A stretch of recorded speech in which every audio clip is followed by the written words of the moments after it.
So I try to be as transparent as I can on this channel. And those of you who have been following me for a long time, you know that I don't really hide anything.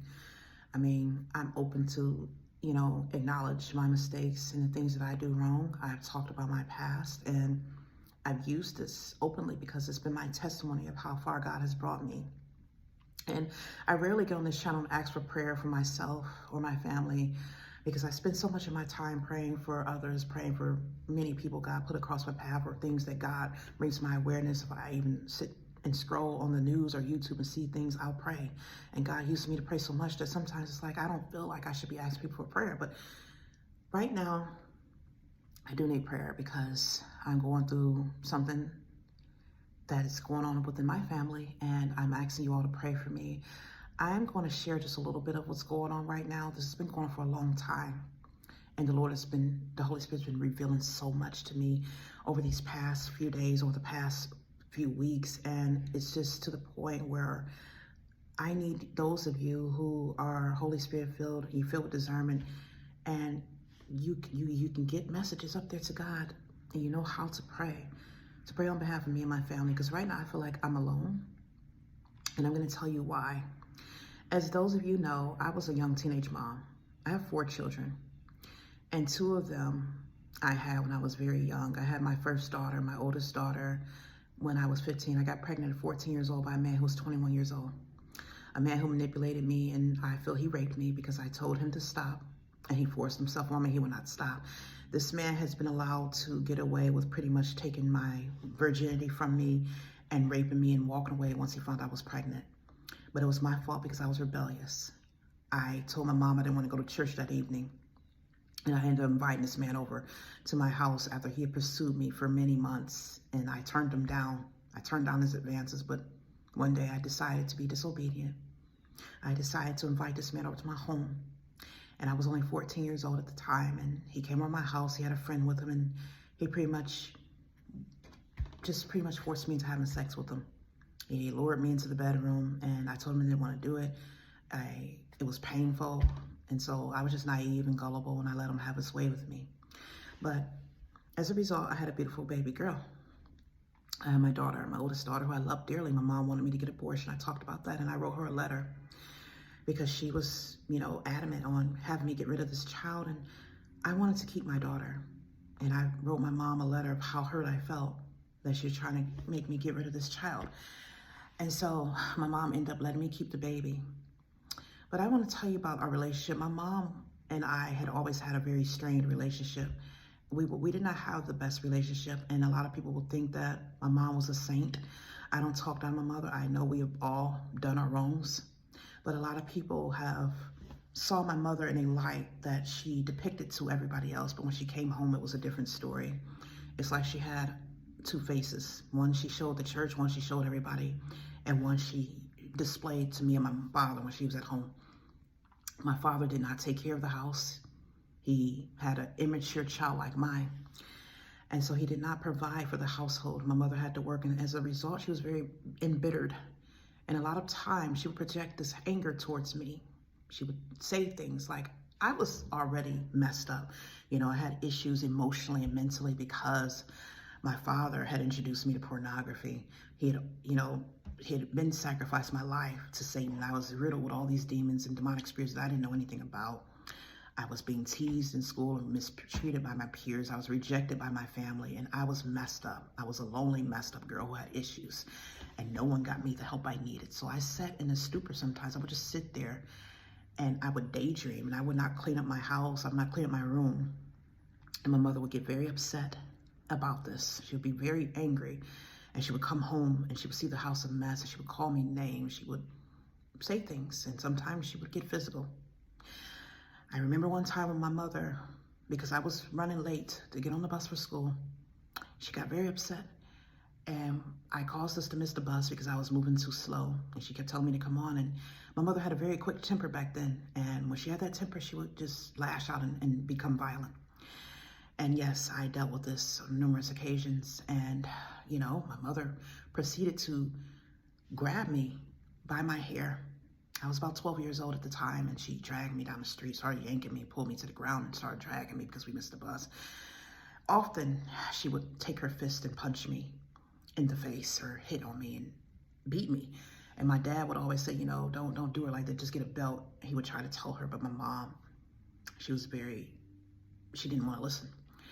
And so, yeah, we dealt with this stuff. But my mother would always go back and portray that I was the rebellious child. I was this or that. I didn't do what I was supposed to do. And everybody saw me in a negative light, including my mother's sister, who did not like me. And I dealt with this for a while. I dealt with this for a long time. So I started, I was wrong. I'm not going to lie. I was wrong. I became disrespectful. And when it came to the point my mother would put her hands on me, I would start hitting her back. And oftentimes she would call the police out to the house and say I was hitting her, and knowing she didn't tell the police that she started striking me first, but she would come out there to the house and tell them I did something. I remember one time my mother was telling me to come inside the house. She went and grabbed a hammer because I didn't want to go back in the house, and she hit me on the shoulder with a hammer. Now, I don't condone violence. Yes, I was being disrespectful and rebellious, but my mother took a hammer and she hit me with that hammer, and I had a dislocated shoulder. I had gone to the hospital before and, for things, and my mother would tell me to lie. So this is the stuff that I had to deal with growing in the house. And yes, I acted out. I was rebellious. And the more this bitterness and this abuse went on, the more I became disrespectful to my mother, to the point sometimes I would even steal from her. I remember one time I went into her home. She kicked me out of the house. She would kick me out often. And I was young. I was, I didn't obey her, so she kicked me out. So I would be on the streets, or sometimes I wouldn't even come back, and I'd be out there with men running around. And so all of this behavior stemmed to me becoming a teenage mother, and I had children out of wedlock. I had my daughter at 15 years old. I had gotten pregnant at 14. When my daughter came along, it's like my mother's, all of her personality had changed. She poured all of her love into my daughter, and my daughter was a joy in the house. But it's like my mother kind of neglected me. I was still a 15-year-old child. I was still a minor who needed attention. It's like she just put all of her love and all of her money and time into my daughter, and that was okay. I didn't realize I was even being neglected. It just, to me, I didn't really care because we were so strained at the time. I didn't care about the relationship anymore. And I ended up working to take care of myself because, at that point, my mother was taking care of my daughter, so she couldn't take care of me. I was taking care of myself. I got a job, and I finally got me a job and took my own money and started buying my own clothes. My mother would disrespect me by taking my clothes and going in the closet and putting on clothes that I bought with my own money without even asking me. Stuff I had just bought, brand new clothes that I hadn't even worn, and she would put them on and stretch them out, or, and I would complain about it, and she would get upset at me. So I was living in her house, and, it's like, I understand you're supposed to honor your mother and father. I talk about this a lot. But a lot of times my mother did not respect me, and she provoked me to anger. My father did the same thing, and I, in turn, became disrespectful. That does not condone me being disrespectful, and I was punished for a lot of these things. The Lord punished me a long time for being disrespectful to my mother, for mistreating my parents. But the thing is, my mother got in the way of a lot of things. When I became a mom, she kind of took over. She wanted to control the whole situation. Yes, I was young. I didn't know how to take care of my kids properly or the way she wanted me to. But instead of allowing me to be a parent and giving me guidance, she kind of took over in every aspect. And so what this has led to, it led to a lot of resentment.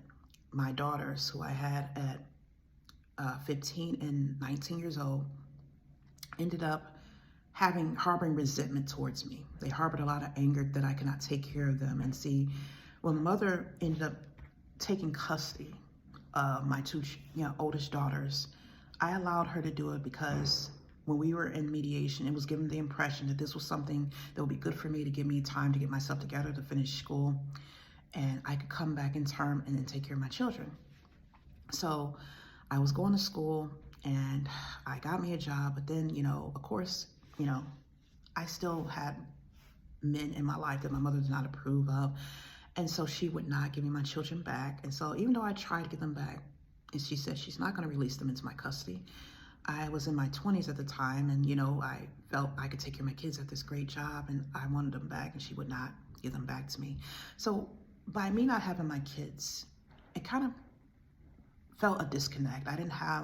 When my mom took custody, I didn't have love for my kids the way I should have. It's like I had love for them still, but they did not feel like my own anymore. So I looked at my two oldest daughters as, they kind of were like my children, but I couldn't really have any say-so over them. So it felt like they really weren't mine. Like, I was still in the house with them. I could, And so it's like the terms were, even though my mom had custody, when she wanted me to be involved with my kids, I had to be involved on her terms. Meaning, if she wanted me to buy something for them, I'd buy something. Or if she wanted me, when she wanted me to watch them, but I still didn't have much authority or control when making the decisions. Everything was the way she wanted. And so as a result, it built up a lot of frustration, resentment in me, to the point I felt like I can't really raise these kids. These kids are not mine. And so when I had my two youngest children, Cherish and Desmond, I vowed to be a better mother. I was young, I was older, I was more mature. The Lord had shown me a lot of things that had been wrong with my life, and I had been delivered. And I went to him, I sought him to become a better mom, because I didn't want to make the same mistakes I made with my two oldest children, my two oldest daughters. But as I was pouring all this love into my younger children and learning how to be a better mother, spending more time with them, I was not in the streets, I was not out with men and all these things. I was putting all my time into them. I would cook them meals, take them places, do things with them. And I was out to prove to be a better mother. And my daughters, my older daughters, Chantel and Sade, they kind of held some resentment towards that. And the one who took it the hardest was my second oldest daughter, Sade. She would always feel like she was just, rejected. And I tried to show her love. I would buy things for them, even though I was told I didn't have to do anything for them. This was told to me by juvenile courts. When we had the mediation, the woman told me since my mother had custody, I didn't have to take care of my kids. That was no longer my responsibility. And I kind of took that, but even though she said that, I still said I wanted to do things for them. So I would take money and I would still buy for them. I would support them. Sometimes when I would make meals, I would make meals for all in the house. I would make meals for them, but I was not always there for them. Sometimes I would be gone, or I was in school, or I was working, and my mother was taking care of them. And that's how she wanted it. She wanted to raise them the way she wanted. And so it's like, we all were confident. We were all comfortable with this arrangement, but I didn't realize it was my daughters who were suffering. When my daughters were enrolled in school, my mom did not want, anyone to know that, she was the grandmother. The school knew because they had to know, but other parents, the peers, my children's classmates, the parents of their classmates, they thought my mother was their mother, because my mom did not want them to know that she had a daughter who had kids at an early age. And I felt like a disappointment. I felt like I shamed my mom, because, she always drilled in me. She gave me a private school education, and I amounted to nothing. And it wasn't that I amounted to nothing because, I had issues that were not being looked after. And so I didn't get the help I needed. So therefore, as I had this unstable foundation with no one to really pour love into me and help me in the areas where I struggled. So yes, I ended up making poor choices. I made bad decisions, and I was led more by my emotions, as I'm learning now that teenagers, if they don't have the proper guidance, they're led more by their emotions. They don't have rationality. They cannot make sound decisions. And since I wasn't really taught properly or shown anything, I just had a mother who took me to church and just talked about God and just said, don't have sex. I really never had her really showing me the type of love and devotion that I needed. My mother was walking around half the time resentful because of the situation she was in with my father, that she had to be married to a man that she did not want to be married to, that she was stuck in a marriage to a man that she got pregnant by as a teenager, and she did not want to be with him. My mother was abused herself by her own mother. And so by her dealing with that abuse, she had personality malfunctions and things that made her abusive. She could not give me the love I needed. She didn't often hug me. She didn't like to be touched by people because of the sexual abuse. So there was times and periods where my mother would just not talk to me, even for 2 weeks at a time. As a 12-year-old girl, my mom would hold a grudge towards me and would give me the silent treatment. And all this stuff, it was kind of abusive. It affected me psychologically. And I'm not making excuses or condoning my behavior. I just want to talk about how when a child goes through certain things, how it can affect them and how it can affect their actions. And this cycle can continue to keep going on, and how they can end up being that way with their own children. I did not abuse my children. I always told myself I'm not going to be the kind of mother my mom was to me. I'm not going to mistreat them and talk down on them. I'm not going to curse them out. And I'm not going to blame my mom, because I know that she herself was abused. She was very harshly mistreated by her own mom. Her mother was very abusive to her, to the point my mother said she would get beat sometimes, and her mother would play psychological games with her and make her stand in a corner and would send her to bed without feeding her. So my mother dealt with all those things. My mother was in foster care and they made her go back home with her abusive parent. So all these things happened. So as a result, my mother was not able to show me the proper love. I often was resentful of my mom because of the fact that I felt like, if you were in church, why couldn't you just seek God? But she was to the point, she was so bitter. She had so much anger towards God that she could not allow God to help her be the type of mother she needed to be, that I needed her to be. So as a result, I had shame in me myself because I felt like I could not be perfect. It's like my mom only showed me approval when I did things the right way, when I was accomplished, when I was getting good grades in school, or I was being obedient. The minute I messed up, it's like, oh, once again, she withdrew her love. It was like her love was very conditional. And so when I had my children, my two oldest daughters, I was ashamed. I was ashamed that I had these kids so young. I was ashamed I was a teenage mom. I was ashamed because I told myself I would not be the same way my mother was. I would not be a teenage mom like my mom. And I ended up being a teenage mother. And therefore, when my mother went to school and she wanted everybody to know that she was the mom and I was the sister, I went along with it. And I did not understand that this was pouring resentment and rejection into the hearts of my children, my two oldest daughters. And so as a result, my second oldest daughter, Sade, would often pit up against my youngest child, my son, Desmond. He was the youngest. And they thought that I favored him. But I did not favor him. He was my only son. Yes, I was happy because he was the only boy. Yes, out of three girls, I finally got a boy. He was the youngest. So yes, he might have gotten a little bit more special favors. I mean, he got a little more treatment, but he was the one who embraced me. My daughters really did not embrace me. It's like when I wanted to spend time with them, they didn't want to. They kind of pushed me away.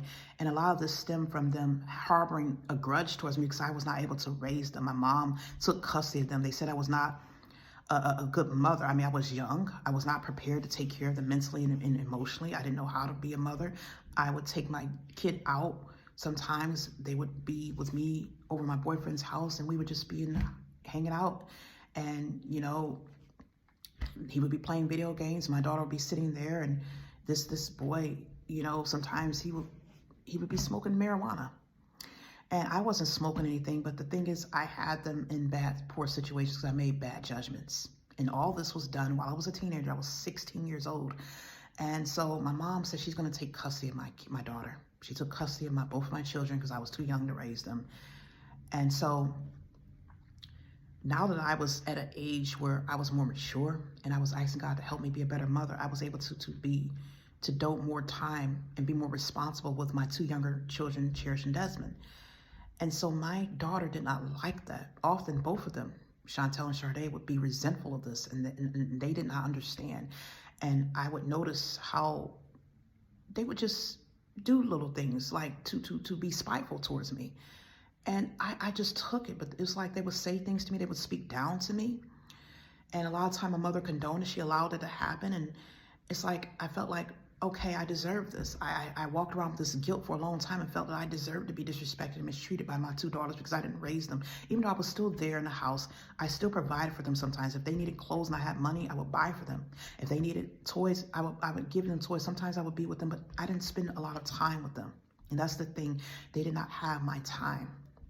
And as I was devoting my time into my two younger children, Cherish and Desmond, who I had in my 20s, you know, I was 24 and 26 when I had them.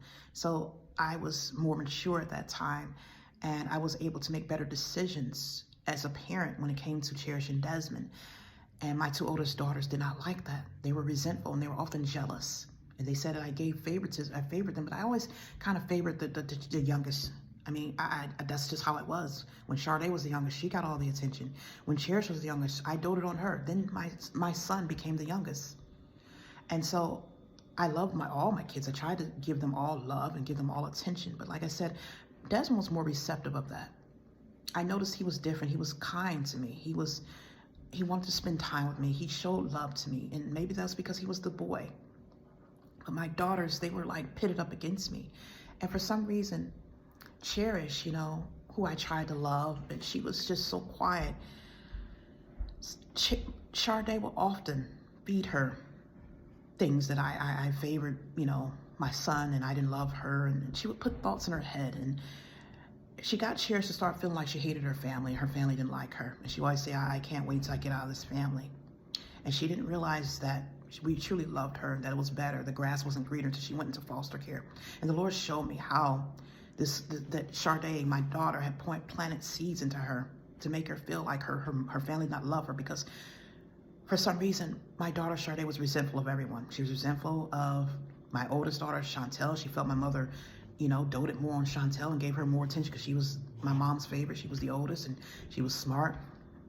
My daughter Sade was born with a disability. She kind of did not, meet her milestones, and she was delayed in a lot of areas as well. We didn't know what was wrong with her.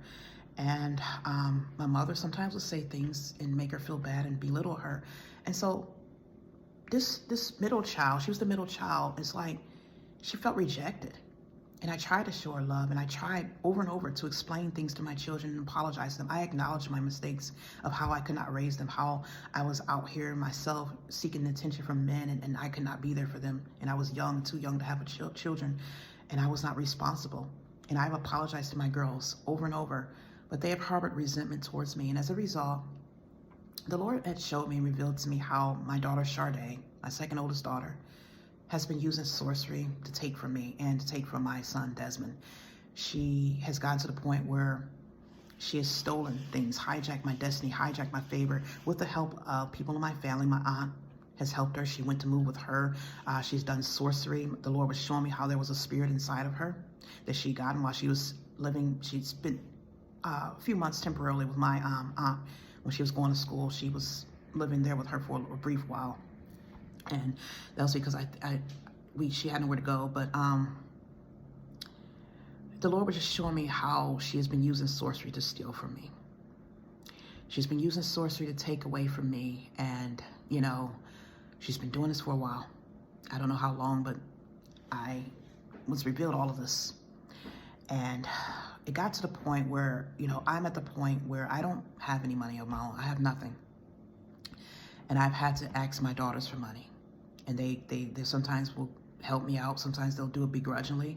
Sometimes they'll tell me I need to pay them back. My daughter, she's getting better, but my daughter Sade sometimes would be so disrespectful to me. And it's been for years where she would demean me. If I needed to borrow money from her, she would tell me to pay her back. And the Lord was showing me how I wouldn't have needed to borrow money from her had it not been for her stealing from me and other people who have stolen the things I was supposed to have had. And so I talk about this today because I'm asking for the church to pray on my behalf. I know I've made mistakes. I've never been one to withhold or conceal my mistakes. I've been very transparent about all the things I've done. But what has been going on is the Lord has let me to know a lot of things have taken place where my mother has acted as a Jezebel, where she's wanted to control my life. And she's pretty much gotten in the way of the relationship that I was supposed to have with my daughters, and as a result, they were resentful towards me. And due to the mistakes I have made on my own, which I have already confessed, my children have harbored resentment towards me. It's not right what they have done, because no matter what, you're still supposed to honor your father and mother. Yes, I was wrong for not being able to raise them right, but I did make amends for that. God has punished me for that, and I did apologize to my daughters. I did acknowledge my mistakes and my faults, and I talked to them. I had a conversation with them. They said that they forgave me and they understood, but they have held resentment towards me, and they have been using sorcery to steal from me. And this is something that God has a problem with. And, we're at the point now where I am sitting here where my own daughters have to give me money. And they have not treated me right because they have held on to my destiny. They have stolen from their youngest brother, who my daughter has been resentful of. She felt that he was favored, and they were jealous. They were very envious. Not only that, my daughter has been envious of the fact that, my mother and I have a better relationship. We have had a better relationship because I pray for our relationship to become better, because over the years, like I said, we did not get along at all. Over the years, my mother was very abusive towards me, and then I would, be disrespectful towards her in return. And so it took years for the Lord to repair our relationship, but she's coming in the middle of that. And, her sister's still in the midst. She's still there. She's formed soul ties. The Lord let me know my Aunt Nicole White has formed soul ties with both of my oldest daughters. And she's been allowed to do this by living in the household with them, by having them living in her household. She's using them to try and drive a wedge between me and my daughters, because she does not want them close to me, and she wants to drive a wedge between my mother and me, because she does not like the fact that we have a closeness in our family and that we've cut ourselves off from her because of all the sorcery and witchcraft she's done. She's done a lot of things, a lot of evil things behind the scenes that the Lord has shown me. She's stolen things from me. She's stolen things from my mother. She's stolen things from my daughters and given it to herself and her sons.